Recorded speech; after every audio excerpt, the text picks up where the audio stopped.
గౌరవనీయులు ముఖ్యమంత్రి వర్యులకి మరి ఈ రోజున రాష్ట్ర స్థాయిలో జేఏసీగా మేమందరం కూడా ముందుకు వచ్చి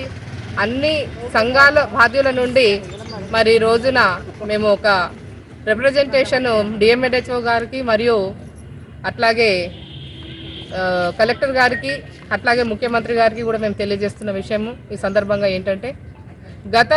2007, 9, 11కి సంబంధించి ఇట్లాగే పోస్టులను అనేది విడుదల చేసిన పిదప మరి రోడ్డు మీద మా అక్క చెల్లెళ్ళు కాంట్రాక్ట్కి ఏఎన్ఎంస్కి సంబంధించి మా సెకండ్ ఏఎన్ఎంస్ని అందరం కూడా రోడ్ల మీద బైఠాయించిన రోజుల్లో అప్పుడు కూడా మరి రెగ్యులరేషన్ అనేది కల్పించారు. మరి ఈ రోజులలో మాకు మళ్ళీ 17 సంవత్సరాల నుండి మేము పనిచేస్తున్నా కూడా ఇంత శ్రమ దోపిడీకి గురవుతున్నాము. గత ప్రభుత్వంలోనే మేము 1531 పోస్టులు అంటేనే మేము రోడ్ల మీద బైఠాయించి 28 రోజులు ఆనాడుగా మేము మరి కార్యభూమి మేము చేసినప్పుడు 400 పోస్టులు అదనంగా అని చెప్పేసి అప్పుడు కూడా కుదింపుకి చెప్పినా మేము ఒప్పుకోకుండా ప్రభుత్వంని ఎత్తివేసేంత వరకు మేము ధర్నాలు కొనసాగించినాం. అయినప్పటికీ కూడా మరి త్రిసభ్య కమిటీ అనేది ఒకటి తీసుకొచ్చి పెట్టి దీని గురించి ఏది కూడా విషయ పరిజ్ఞానంగా మాకేమి సందర్భోచితంగా రాకుండా ఉండకుండా మాకు ఇవాళ మళ్ళీ ఎగ్జామినేషన్ అని చెప్పేసి రాత పరీక్షలు అంటే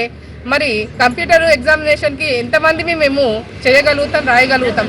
అలా మాకు ఎవ్వరు కూడా రాత పరీక్షలు అనేటివి మాకు ఉండకుండా మా ఇన్ సర్వీస్ని గుర్తించి మాకు రెగ్యులేషన్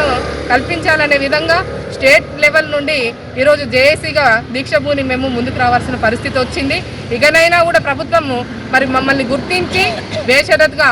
మాకు యథావిధిగా ఎలాంటి ఎగ్జామ్స్ అనేవి పెట్టకుండా మాకు రెగ్యులర్ చేయాలి అనేది మా డిమాండ్ అండి.